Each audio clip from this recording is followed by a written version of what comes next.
Segatacha, le Seigneur t'a confié une mission. Est-ce que tu peux, en quelques mots, nous dire le témoignage que tu donnes au cours de ces missions? Qu'est-ce que le Seigneur t'a demandé de dire? Dans ces voyages qu'il fait, le message qu'il donne de la part du Seigneur, c'est un message de conversion, parce que les temps se font courts et que ceux qui ne se convertissent pas n'en auront plus l'occasion. Dans cette mission, il parle aussi de la mort individuelle et de la fin du monde. Mais le Seigneur insiste sur la préparation de la mort individuelle. Est-ce que le Seigneur t'a parlé à propos de son retour, de signes extraordinaires, ou bien veut-il d'abord parler au cœur de l'homme, personnellement, individuellement?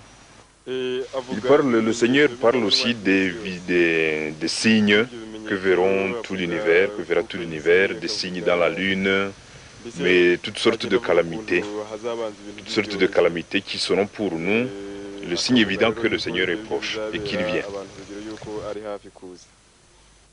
Est-ce qu'il peut nous préciser ces signes? Est-ce que c'est important pour le peuple chrétien ou pour l'homme de ce monde? Le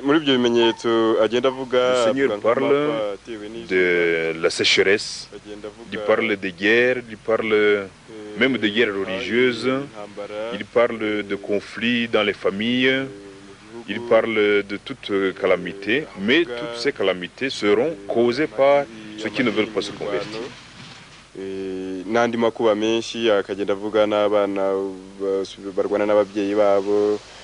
kavuga ndetse n'andi makuba menshi azagenda abaho ariko kandi atewe n'abanze kwicuza ibyaha byabo. Pour aider à la conversion des gens, à la conversion de l'humanité, qu'est-ce qui est important de dire? Il insiste sur les sacrements qu'il faut recevoir, surtout la pénitence et l'Eucharistie. Il insiste sur la prière quotidienne, habituelle, mais une prière qui doit se refléter dans la vie pratique. Et il insiste aussi sur le fait qu'il faut préparer sa mort personnelle sans se préoccuper d'abord du jugement dernier. buri munsi akutegurira mu bikorwa byiza kuko atazi igihe uno munsi n'igihe uzamugera kuzaza umutunguye. Ni make n'ibyo avuga. Père Gabriel, nous nous rencontrons ici à Kibéo. Avec beaucoup de plaisir. Oui.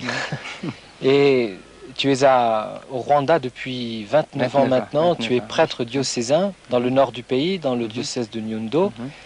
Et j'aurais souhaité que tu puisses nous témoigner des fruits spirituels des événements de Kibéo. Si tu pourrais nous le traduire à travers ton expérience de pasteur auprès du peuple de Dieu. Je suis très heureux d'avoir cette question aujourd'hui, parce qu'aujourd'hui c'est la première fois où le peuple se rassemble, autorisé par l'Église pour prier à Kibéo. Et ce matin à la messe, j'ai pu invoquer Notre-Dame, Ninawa Jambo, la mère de la parole. Officiellement, l'Église a reconnu le culte à Kibéo, ce qui est très important. Mais cette attente était depuis longtemps dans le peuple. Parmi les chrétiens, moi je vois dans nos paroisses, les jeunes, et je dirais davantage les jeunes, d'abord les étudiants, qui ont peut-être été plus informés, mais qui ont dans des groupes charismatiques ou dans des groupes Mario, mais ça a donné un élan nouveau dans leur prière. Des signes aussi de conversion.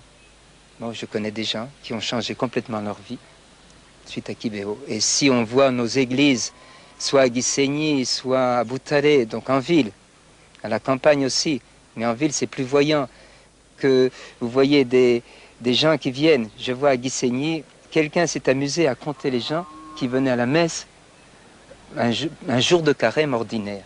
Il y en avait 400 pour une petite ville à Gisenyi de 20 000 habitants, même pas, et qui devaient aller à leur travail après à 7 h du matin, donc ils venaient à 6h15, qui étaient là à la messe, tous les jours, des commerçants, des ouvriers, etc. Ils étaient 450 dans toute la journée, c'est un jour ordinaire. Bon, ces gens, ils ont quand même fait un effort pour comprendre le sacrifice de la messe, le chapelet aussi. Ce que l'on a du mal à imaginer en Europe, c'est la situation de Kibeho, loin des grands centres, loin de routes asphaltées. Oui, c'est sportif pour venir à Kibeho. Et et malgré cela, il y a beaucoup de monde qui vient. Et des pèlerins qui font des journées entières à pied. Est-ce vrai? Je viens ce matin, j'ai vu des gens de Mubuga. Mubuga, c'est à 2 heures de marche à pied. Hein, c'était des pèlerins. J'en ai vu de Busasamana, alors c'est 3 heures de... pardon, j'ai dit 2 heures. Oui. 2 jours de marche à pied. Bon, et à Busasamana, dans le nord, c'est 3 jours de marche à pied. Et quand ils marchent, c'est sûr qu'ils ne marchent pas comme des Européens, parce qu'ils sont habitués à marcher. Moi, je ne peux pas les suivre, et je marche bien. Donc, ça veut dire que c'est à des kilomètres. Je ne saurais pas chiffrer, parce qu'ils traversent la forêt, tout ça. Mais ils traversent tout le pays. Tout le pays. Et on vient de la sorte aussi du Zaïre, du Burundi. Oui, alors du Zaïre, je crois qu'ils viennent là par des moyens, des bus, des taxis, des occasions. Mais il y en a beaucoup qui voudraient venir, qui ne peuvent pas venir à pied. Là, c'est peut-être un peu loin quand même de venir de l'étranger. Mais j'ai rencontré des gens de Tanzanie, d'Ouganda, du Zaïre évidemment. Mais aussi, ça arrive jusqu'à Abidjan. Mais là, ce sont des gens qui ont pu venir en avion, évidemment. Quand on est confronté en Église à des événements nouveaux, particuliers, originaux, on remarque souvent que le clergé est très prudent, c'est son rôle. Est-ce que tu pourrais nous dire, Gabriel, justement, comment le clergé local réagit par rapport à ces événements pour le moins extraordinaires? Les prêtres ont vu les fruits de Kibeho, et beaucoup. Il y en a je vois très bien un prêtre, l'abbé Denis, qui me dit, moi je n'irai pas à Kibeho, mais je suis convaincu. J'ai vu les gens prier. Pourquoi la Vierge ne viendrait pas chez nous? Pourquoi est-ce qu'elle ne pourrait pas nous dire un message? Et ça, je crois que finalement, la période d'attente, de suspicion, de est-ce que c'est vrai, est passée ici. Et maintenant, je pense que les religieux, les religieuses du pays, pratiquement tous, européens et africains, sont sympathisants au message de Kibeho. Et plus, une grande proportion y croit déjà, personnellement. Et quand l'Église aura parlé d'une façon, disons, bon, les événements de Kibeho sont reconnus venant du ciel, eh bien, l'Église acceptera. Nous nous retrouvons à Kibeho même, le 28 novembre 1988, dans l'après-midi. À midi, Alphonsine a eu la première extase de la journée, au cours de laquelle la Vierge Marie lui a donné rendez-vous pour 17 heures. La foule attend depuis plusieurs heures, en récitant le chapelet, en chantant et dansant, selon les coutumes du pays, quand Alphonsine arrive. Elle monte sur le podium, à l'appel de Marie, et entre dans une nouvelle extase qui durera 1 heure 3/4, qu'elle vivra à genoux pratiquement tout le temps.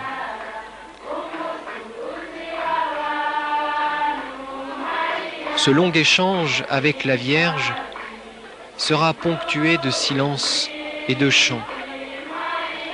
Alphonsine se laissera enseigner, réconforter comme à l'accoutumée. Elle intercédera aussi à plusieurs reprises pour ceux qui sont là, pour les malades, les jeunes, les prêtres, pour l'Église et ses pasteurs, pour les vocations, pour ceux qui combattent dans la foi et qui tombent, les offrant à la tendresse de leur Mère du ciel. Elle aura même à un moment une parole éclairante sur ce qu'elle vit dans l'extase lorsqu'elle priera pour ceux qu'elle a laissés à Kibeho, comme si elle n'était pas elle-même à Kibeho. Pour elle-même, elle demande le soutien de Marie pour ne pas tomber aussi, pour ne pas être le jouet ni l'instrument des autres. Elle se sait naïve et fragile face à l'hypocrisie et à l'égoïsme du monde. C'est la fragilité de l'esprit d'enfance. Elle demande le secours de l'Esprit Saint pour mettre une garde à sa bouche et à son cœur, pour acquérir la sagesse.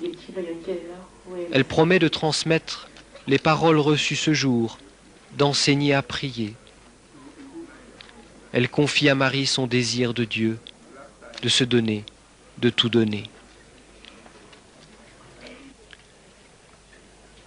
Dans son dialogue avec la Vierge émergent des paroles à caractère prophétique comme celle-ci. À ceux qui ont la lumière, on ne pourra rien leur faire. Ou bien, celui qui vient avec un cœur qui n'est pas à l'écoute tombera. Mais celui qui vient avec un cœur humble et prêt à accueillir, celui-là tiendra. Ou encore, on ne doit pas suivre ceux qui sont tombés ou qui donnent le mauvais exemple, mais il faut suivre la lumière de Dieu. Mais je prie pour eux, car tout chrétien peut tomber. Nous aussi, nous pouvons tomber, mais on peut se relever. Le but des apparitions, dit-elle, c'est la gloire de Dieu et le salut du monde. On sent par moments son désir de prolonger indéfiniment cette entrevue. On l'entend dire « Je désirerais rester là, car j'ai la nostalgie quand je ne vous vois pas. » Elle dit encore à Marie « Vous nous aiderez à rester sur cette terre, c'est difficile. Nous avons besoin d'espérance. » Alors que l'on arrive au terme de l'extase, Alphonsine s'écrie « Vous n'êtes pas resté une petite heure et vous allez partir ?» Elle prie encore pour ceux qui sont venus de loin. « Donnez-leur de retourner en paix dans leur pays, demande-t-elle à Marie, qu'ils soient contents. Donnez-leur la force, qu'ils arrivent à faire ce qu'ils désirent, par exemple évangéliser. » Renouvelant ses promesses d'obéissance, elle remercie la Vierge de s'être abaissée pour écouter tout ce qu'elle avait à dire. Nous touchons là à la pureté de la relation entre la mère et son enfant, d'où affleure un infini respect et un grand amour mutuel. L'extase finie, Alphonsine tombe dans le repos dans l'esprit, comme épuisée par ce voyage mystique qui l'a transportée au pied de la Mère de Dieu. Elle demeure comme endormie, tenant fermement la croix de son chapelet entre ses doigts. Croix de miséricorde, croix d'où jaillit l'amour qui réconforte et qui sauve.